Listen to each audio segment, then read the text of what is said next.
Et bien voici la photo de famille. Ah là là, qu'elle est belle.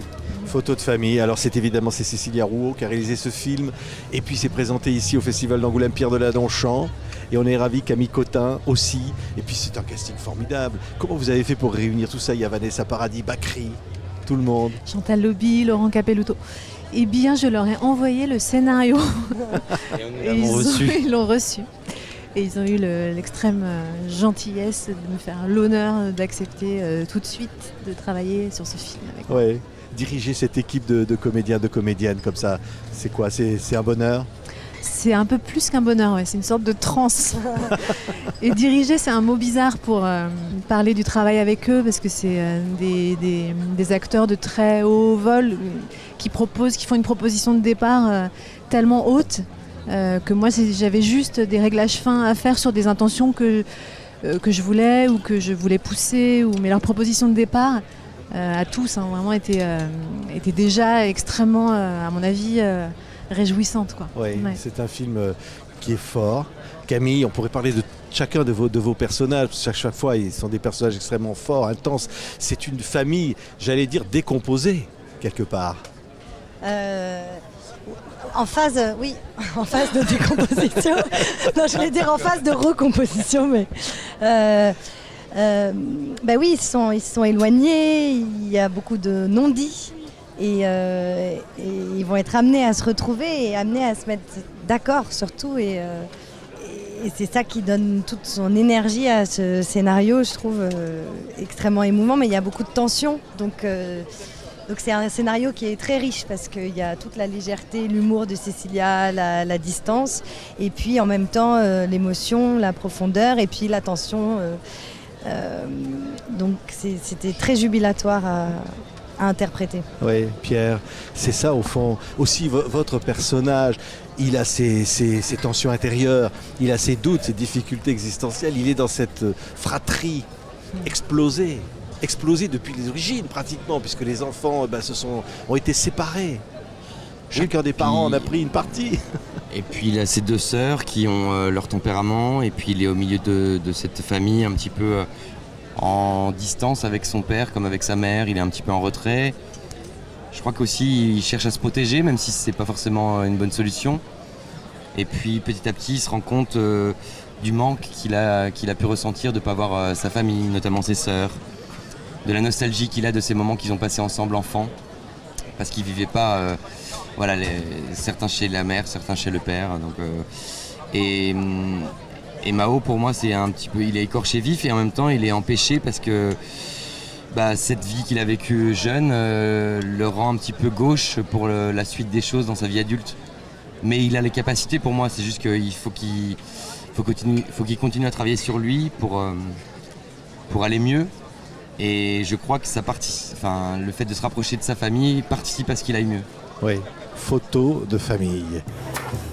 On devait pas se retrouver devant le métro. Quelle heure il est? 12h22. T'as raison. C'est à quelle heure l'enterrement?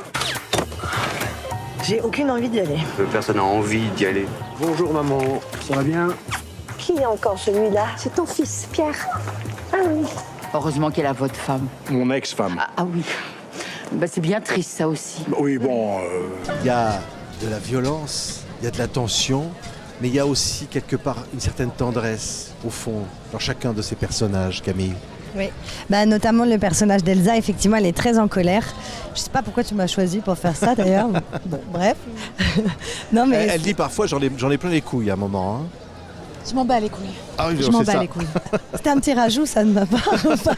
C'est pas trop ton style. C'est-à-dire que là, tout d'un coup, je me dis, c'est chelou qu'elle ait écrit ça. C'est ça. Ouais, je m'en bats les couilles. Mais c'est ça. Oui, elle est douce, elle est... Non, mais s'en bat les couilles. Quand elle est... Avec tendresse. Non, elle dit je m'en bats les couilles pour un truc qui lui tenait évidemment extrêmement à cœur, mais elle est hyper vexée que sa proposition d'accueillir... Non, c'est le moment où je veux emmener la grand-mère, notre grand-mère, oui, à parce qu'il y a Saint-Julien. une grand-mère dans tout ça, elle est un peu absente dans sa tête, hein, complètement même. Partir, ouais. Mais son rêve, c'est d'aller mourir dans son petit village. Mais ça, c'est pour que tout le monde soit d'accord là-dessus, c'est pas simple. Oui, hein. mais en fait, ce que racontait Cécilia, c'est que finalement, elle dit que son rêve, c'est d'aller mourir là-bas, mais en fait, son rêve, c'est de réunir cette famille avant de partir. Et voilà, et c'est très beau parce que Saint-Julien, effectivement, en pensant répondre aux désirs de la grand-mère, finalement, dans cette fratrie, forcément, ça fait écho aux moments qu'ils ont passés ensemble dans l'enfance et aux moments unis qu'ils ont vécu. Et il y a la quête de retrouver la saveur de ces instants-là. Oui, donc. oui, parce qu'elle perd la mémoire. Moi j'allais dire oui, et- pour abonder dans ton sens, que la grand-mère aussi, elle n'est pas dans la même gestion du temps que les autres. Tout le monde est un peu dans sa vie à courir ou en tout cas à pas prendre le temps de se poser, et de se regarder et de s'écouter. Et la grand-mère, elle voit tout ça de l'extérieur et certes elle est malade, mais en même temps elle voit son fils, son ex-belle-fille, ses 3 petits-enfants et son arrière-petit-fils. Et j'ai l'impression qu'elle a envie que ces gens prennent plus de temps pour vivre et un peu moins pour tout ce qui les occupe et les accapare de manière futile. Enfin, moi je la ressens très forte cette grand-mère en fait. Parce qu'elle a beau être malade dans sa tête, c'est la plus proche de l'essence de la vie, de l'essentiel. Ouais. Ouais. Et ça c'est très touchant. Si on pourrait dire au fond, la famille est au cœur de tout ça. Quel sujet la famille pour un film. Et en tout cas, quelle famille, quelle photo de famille. C'est dur d'ailleurs réunir la photo, on ne dira pas à la fin du film, mais Non, arriver pas à de pouvoir la spoil. faire, cette photo de famille. Oui, je parle, enfin, le film parle de la famille, mais aussi de toutes les façons d'être famille. Il y a plusieurs façons de faire famille dans le film, qui sont racontées et auxquelles on croit, j'espère. Et c'est vrai que la question de la famille, c'est toujours, quand on écoute les gens parler d'eux, même parler d'eux aujourd'hui, très vite et très tôt dans les conversations, la question de d'où on vient, qui nous a élevés, comment on a été élevés, revient. C'est quand même quelque chose dont on se départit pas facilement, dont on a du mal à se séparer, les blessures de l'enfance et les plaisirs de l'enfance. Et j'ai l'impression que le film raconte qu'une certaine paix est à trouver, en particulier dans le dialogue, dans le retour à la parole. Et voilà, et trouver d'autres façons de faire famille, même si c'est pas le père, la mère et les enfants. Oui. Il y a plein de façons de faire famille. Merci, comme ça. Je vais faire la photo de famille. Merci. Je vous prends une photo de famille là tous parce que vraiment on l'aura pas tous les jours. Voilà.